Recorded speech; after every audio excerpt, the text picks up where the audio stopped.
British. Yeah, right. Please welcome the man who loves the act of union, Mr. Ian Lee.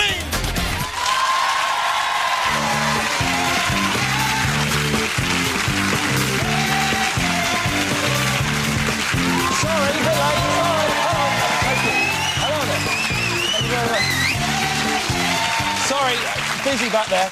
Hello and welcome to the 11 o'clock show. Now, Tony Blair wants us to celebrate being British. But what is there to celebrate in today's Britain? Well, every morning, the first thing I see is a brutal scene of depressing ugliness. I've got a mirrored ceiling. I've got a mirrored ceiling. That's better, keep doing that. But is Britain really that great? Well, Greg Rosetsky's a great British sporting triumph until he loses in the second round when he becomes that grinning Canadian twat. But we are not all a nation of losers. I always come first. In fact, I'm now so quick... You must have watched the show before. I think you know where this is going. In fact, I come so quick, I can't get past dialing 0898 before I shoot the load. Let's move on. Still... we have got some top experts. Oh, I'll say that again, exports. We've got hooligans, mad cow disease, and all those tarts ripped to their tits on ecstasy in Ibiza. We salute you girls. No, seriously, in fact, those girls attract millions of pounds of investment, all of it paid in Malibu and Coke. But it still means a massive foreign injection, on all fours behind the kebab shack. The truth is, it's not Tony uniting the Brits at the moment, it's the good old Germans. I mean, let's face it, we will all be running our keys down the side of a BMW when we stagger out of a pub on a Friday night. Won't we? Come on! Yay! I don't know one.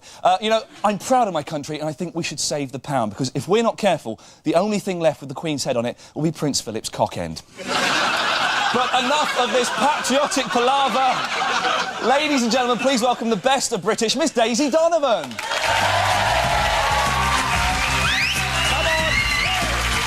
We haven't got time to mess around. Thanks, Ian. Very convenient. I like that. Now, shame about the British secret agent who left his laptop in a taxi. You have got to feel sorry for him, though.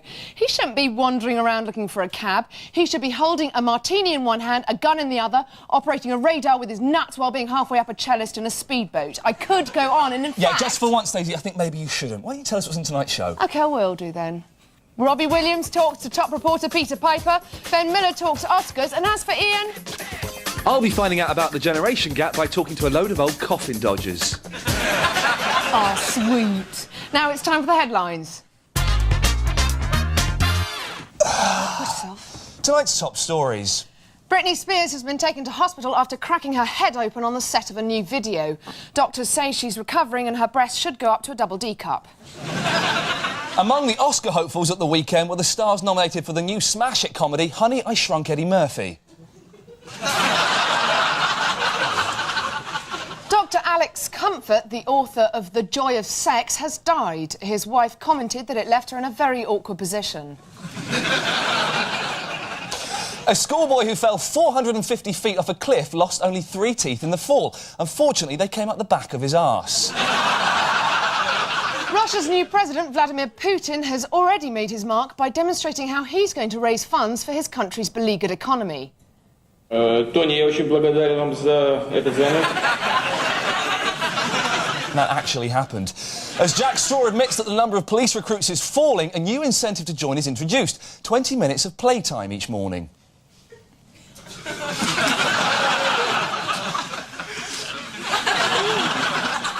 In America, a former smoker has been awarded £13 million by a tobacco firm. The dying man said he was pleased with the award, while his close family said they were absolutely ecstatic.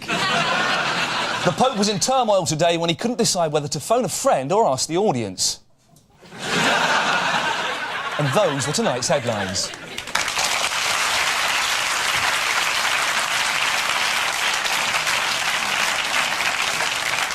Music and football have never gone well together. Just think of Gazza's Fog on the Tyne. What about Hoddle and Waddle's Diamond Lights? And, of course, Bewitched's disastrous performance in the '98 Vauxhall Conference. Here's Peter Piper to prove the point.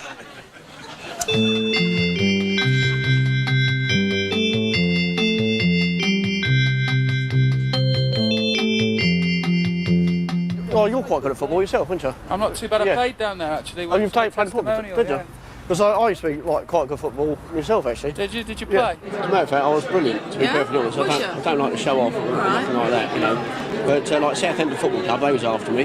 Were they? Yeah, but I said no. I said no disrespect. I said, but you're rubbish. I said you're just a bunch of scummers. Because that's what we call them, like down Portsmouth. Just say you're scummers, like, because they're scum. Unlike we call Exeter just really. So yeah. Have you ever met Pele? Have you ever met Pele? Yeah. Yeah, because he's a nice bloke, isn't he? Because I met him. He's a do you know his full name? Can you pronounce it? Yeah, Edson Arantes do Nascimento. He's an old. How about that? Like, Isn't that a train station in Wales? It sounds like, doesn't it? Yeah. Brazil, right? They once sent Pele to ask if I had any Brazilian ancestry. Yeah, see if I could play for him. Yeah, that's right. Yeah, and I said, who do you think you are, Jack Charlton? Like, you know. He ain't no Jack Charlton, No. They sent him to Portsmouth, like, to ask me if I had any Brazilian ancestry. Why's that? Right, well, like, see if I could play for him, like, you know. Okay. Yeah. And Pele said to me, he said, honestly, Peter, he said, you're the best footballer I've ever seen in my entire life. He said, you're miles better than I was when I was your age. He said, honestly, yeah. And how did that make you feel? Well, you know, pretty good, like. And he said, if you, like, stick to it, he said, you could probably become the greatest footballer the world has ever seen. If you stick to football, that'd be dead that's right, silly, yeah. wouldn't it? But I could have had all the birds and everything, but good. I prefer to masturbate, like, really.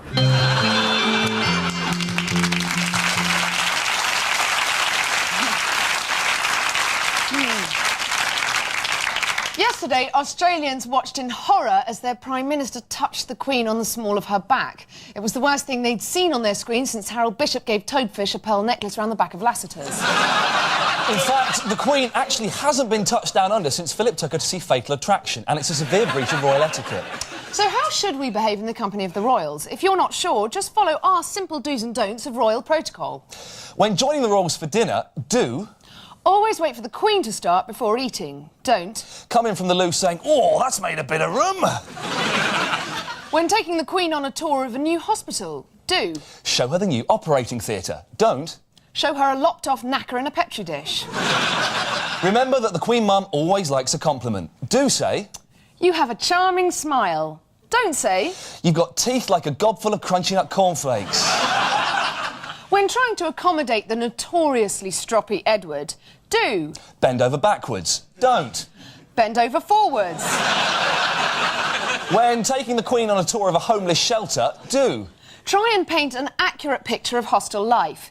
Don't. Give her a can of Strongbow and check her head for lice. When welcoming the royal party at the airport, do. Put on a regal reception with a red carpet and a fanfare. Don't. Put on a rubber glove and tell Philip to spread 'em.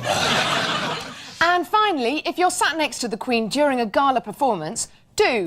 Offer her your opera glasses. Don't. Try the old... trick. And that was our royal etiquette do's and don'ts. Off.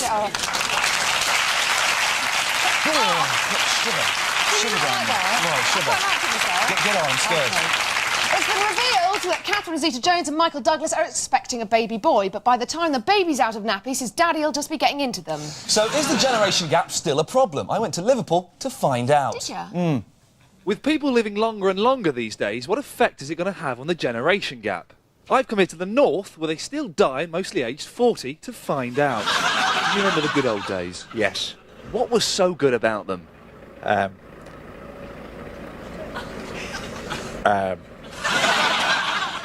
It's a tough one, isn't it? It is a tough one, yeah. At what age do you think that life loses its meaning? I hope it never does. Has it not? No. Tell me which is your cup of tea. Thora Heard there, would you find her sexy? Not necessarily sexy, but I find her a nice person. Does she make you erotic when you look at her? Yes. This is Linda Bellingham, of course, star of the Oxo adverts. Is she something that gets you erotic? Yes, she's a very pleasing woman to look at. Very pleasing. OK, and finally, this is Denise Van Outen. She's very popular with the kids today. Is she a sexy bitch? She looks it to me, yes. Would you like to take her out for a few bevies and maybe finger her up? If it was young, yeah. What do you think you can teach today's young people, apart from how to moan, queue up and dribble? I'd go to school, that kind of thing, you know. Education. Give them a kick up the backside. Well, more or Give them a less. bloody good caning if they need it as well. That's right. Get the leather strap and strike their legs till they bleed. Hold them up against the wall and get a brick and club it against the wall. Is that... That's not bad, yeah. OK, that's fine. Do you think it's obscene what some of the young girls go out in these days? No, it's gorgeous. You like it? Absolutely. You wouldn't mind... Absolutely. Do you find that young people... how can I put this so you'll understand? patronise you and speak down to you. Do you find that happens? Really? I'm no respect at Oh, all. and does that... When people do that, does that get on your nerves? That's what we've done, like. Yeah. 5 years in the army and all that kind of thing, you know, so... Oh, bless. I'm sorry. So there we have it. It appears that there is a generation gap, and it's a problem that needs solving. I'm off now to try and fill that gap with her. This has been Ian Lee, the 11 O'Clock Show, Liverpool. Come on, love, let's go.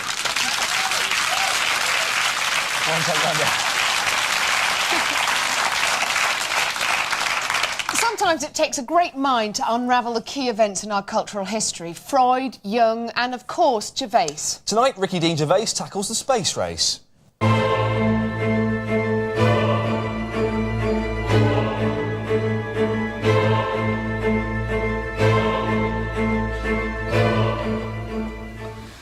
First blood in the space race went to the Russians, who in 1957 launched Sputnik 1, the first artificial Earth satellite. Then Sputnik 2, which had on board the first living creature into space, Laika the dog. Unfortunately, the Russians didn't know how to return the satellite to Earth, so Laika died in space. Brilliant. We can all do that. We used to tie frogs to fireworks in Reading. They didn't come back alive either. America was never far behind, but their biggest blow came in 1961, when Yuri Gagarin was given the chance to be the first man into space. He went, "Have you found a way of getting it back to Earth?" They went, "Well, yeah, of course." He went, "Well, the dog thing." They went, "Well, yeah, no, we've sorted it." He went, "The frogs in Reading." They went, "That's not relevant." Anyway, this really pissed off America. And Kennedy gave it, "Right then, it's the first man to walk on the moon, dog killers." My mate, Binksy, right, he's mental, but he reckons that maybe the dog didn't die, and that radiation has made him smart, and he's going to come back in the future, and dogs will rule over the planet, like in Planet of the Apes, but with dogs. I mean, they won't be able to hold guns like Urko did, but then they won't need horses. So, I mean, it's swings and roundabouts. You know.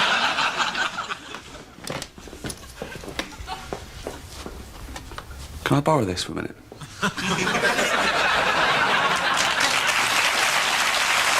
He's a mucky pup. We'll have to have a word with him. We'll sort that out. That's the end of part one. Still to come, showbiz insider Ben Miller reviews the Oscars. And straight after the break, we've got astonishing footage of celebrity dwarf sex. You don't want to miss it.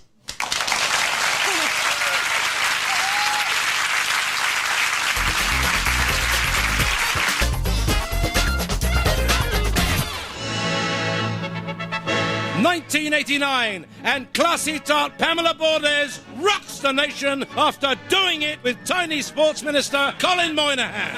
Questions are asked in the House. Who is she? Where does she live? What would she do for $1,000? Tonka whale? Surely not.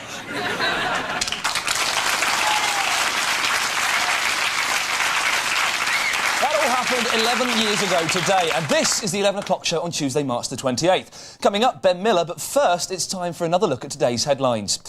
MI6 lose another computer. M says Operation Fuckwit is a total success. New Russian premiere, Ghostbusters 2 finally opens at the Moscow Odeon. James Bond boffin Desmond Llewellyn remembered. Thousands turn up to join the end of Q. The best joke in the show. Inhuman, sterile and poor value for money. No, it's not the new Oasis album, but that's how consumer watchdogs have described Buckingham Palace, branding it the worst tourist attraction in Britain. So where should tourists go instead? Well, Daisy has the answers. I certainly do, Ian. The big museums always get crowded, but a visit to a lesser-known specialist museum can be equally informative. Why not try Maidenhead's The Story of Rennies? An exhaustive celebration of Britain's premier indigestion mint. A 4-hour guided tour ends with an audiovisual extravaganza in which visitors are led into a giant fiberglass stomach and hosed with real bile. Animals are always a big draw. Pandas are loved all over the world, except in Gwent, where they're rounded up and incarcerated for a minimum of 5 years in Panda Prison, believed to be the world's leading Oriental bear penitentiary. Visitors are often moved to tears by the sight of these once magnificent beasts reduced to clanking cups against the bars, sewing laundry bags and bumming the prettiest panda in the showers. London's theatres are often sold out, but you should still be able to get tickets for the latest big hit, Ground Force the Musical. The West End show based on the hit TV programme. It includes the songs Green Green Grass of Home, Everything's Coming Up Roses and Why's Dad Got an Erection?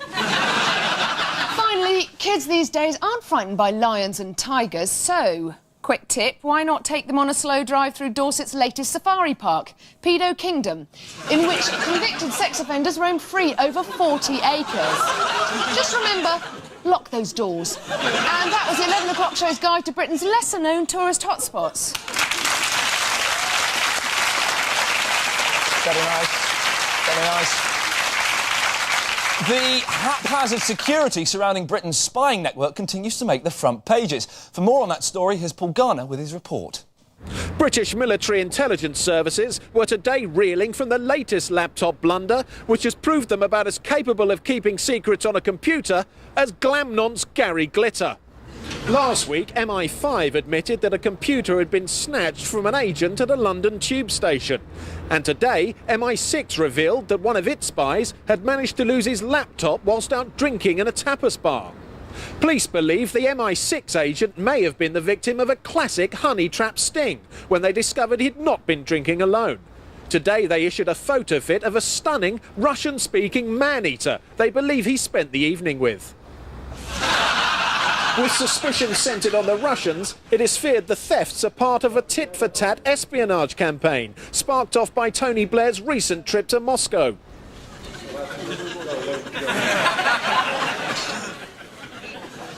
In light of these high-profile security breaches, the real-life Q has been busy designing high-tech hardware to deter anyone from stealing MI6 laptops. Q has also revealed plans for a new wraparound body brace, which ensures that an agent and his laptop can never be separated. With modern British spies travelling on the tube and getting off their tits in tapas bars, the image of secret agents as suave James Bond types has been shattered. This has forced makers of the classic Bond movies to change the titles of some of their films. Octopussy becomes Octapasbari, You Only Live Twice becomes You Only Lose a Laptop Twice, and The Spy Who Loved Me is retitled The Spy Who Was Fucking Shit at His Job. In light of these embarrassing revelations, Bond film producers have had to hurriedly recast their next movie, replacing Pierce Brosnan with a more realistic secret agent.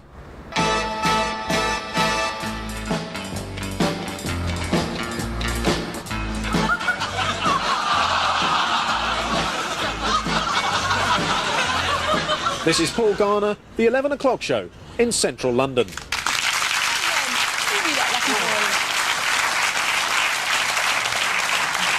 And now, time for tonight's guest.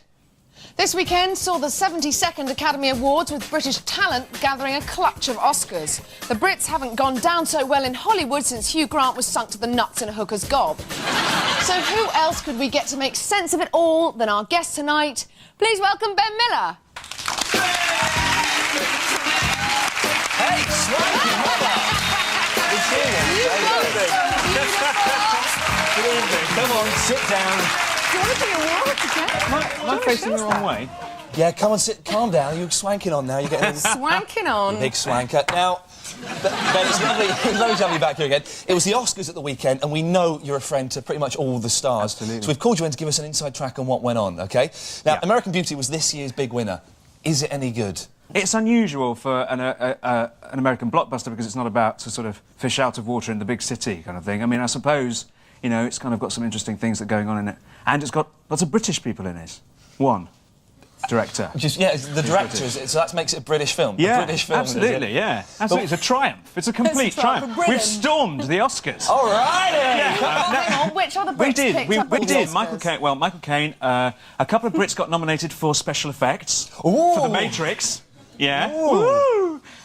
And a couple of Brits got nominated for makeup, which was a wonderful, proud of that. Very butch speech, that one.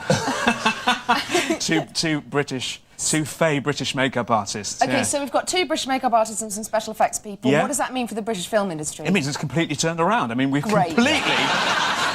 completely sorted the situation. I mean, a year ago, obviously, the film industry was looking a little bit. It was, it was possibly on the back foot. Now we've just swept the Oscars. And thank Christ for that is all I can say. Now, one of my favourite parts of the Oscar ceremony is looking at this year's hottest fashions and styles. Who was wearing what? Who had the most outrageous outfit? Two very wonderful dresses. Cameron Diaz, she wore a very low-cut number, almost down to the little interesting bit. And... Oh, yeah. I've heard of those bits. Navel, yeah. Navel. And, her friend, companion, associate, Drew Barrymore, had actually a bit of arse crack showing, which was nice. Oh, lovely. A bit of builder's crack. Yeah, a little bit of sweaty crack. Which is... arse cleavage is the new cleavage. The Golden Raspberries, the awards for the worst of everything in the film industry, were also announced on the weekend. Who are the big losers? Oh, this was fantastic. Our favourite film, Wow Wow Wiki Wow Wiki Wow. And one not only worst movie, but also... You should just explain who that is, in case... you know, Will Smith, at the forefront of rap music. Wow Wow Wiki Wow Wiki Wow Wow. Wow, wow, wiki, wow, wow. Yeah. Will on the ones and twos. Coming at you now, all over the time. Wow, wow, we... I just made myself laugh, I'm sorry. Madonna and Sylvester Stallone also nominated as the worst actors of the millennium. Which I thought was harsh. Madonna has recently announced that she's pregnant. I don't know if you've heard that, Ben. And she now, did, yeah. Once she's had the baby... I just picked the messages up before I came out, actually, yeah. Once she's had the baby, do you think she'll split from Guy Ritchie like the father of her other child? Speaking as a friend, yes. OK, Chris Evans has apparently followed in Richard Gere's footsteps by taking in a prostitute and turning her life around. This is just like so Pretty good, Woman. isn't it? This is the most brilliant story. The other day when I was watching Chris on the television and imagining that I was his friend... What did you imagine he said to you then? I imagined that he told me that he'd picked up this what's known as a prosy in a bar. He got talking to her. He rather liked the cut of her jib. They got on very well together. He invited her back on very friendly terms to stay the night with him because she was at a bit of a loose end. She gave him a bit of a sob story in the morning, and he said, well, look, OK, you can stay in my house, all expenses paid, and I'll give you a job at Ginger. She gave him a job. He gave... I love that, you know, so basically, we've got this new prostitute starting. Could you show Angela around? She's going to be in accounts. She does it for money, but... On that, I think we should end. Ladies and gentlemen, Ben Miller. Thank you. Thank you very much. Now time for some news just in. It's been announced that Catherine Zeta-Jones is to marry Michael Douglas in a Scottish castle. Asked how she came to choose the gnarled, craggy monument, Catherine said it was his performance in Fatal Attraction. With a study stating that OAPs are becoming addicted to PlayStation, Sony is set to announce a new Lara Croft game, Tomb Dodger 3. A new chewing gum is on sale that claims to help senile old people remember things. They use it to stick notes to their clothing. The ex-Bay City roller drummer has been given community service for downloading child porn from the internet. In his defence, he said that after his music career ended, he could never break the habit of bashing away in front of screaming kids every night. And that was the news just in.